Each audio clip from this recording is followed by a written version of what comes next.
خپل ټولو درنو کتونکو اوریدونکو ته مو د زړه د کومې سلام السلام علیکم ورحمت الله وبرکاتو. ملګرو موږ نن کوچي ته راغلو او دلته موږ ناسته د ځوانانو سره په بالخصوص هغه ملګري چې هغه په لوکل الیکشن کې هغه جیت موندلی دی او د دغې علاقې هغه سرکرده ځوانان علما او مشران هغو سره به هم انشاءالله موږ ناستی لرو. په موږ علاقې کې چې کوم د ډرګز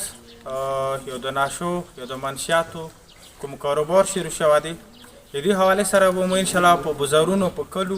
او چې څومره هم یوسز دي د اپر کوروم د لوور کوروم او د سنټرل کوروم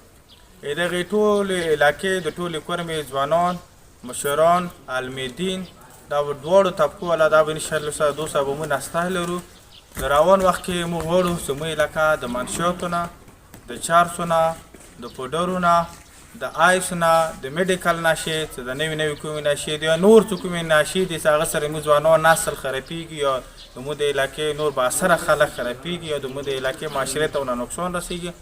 دې حوالې سره انشاءالله متفقه طور باندې به لایحه عمل جوړو. دا زموږ سټارټینګ دی د کوچي د قوم والا د کوچي د کلو والا د کوچي د ځوانانو ډېره شکر ادا کوو چې هغه دې شي کې موږ ته یقین دهني راکړه چې د دې خلاف جهاد کې به انشاءالله موږ تاسو سره شانه بشانو. ډېره مننه، خوشحاله باد، بریالي اوسئ.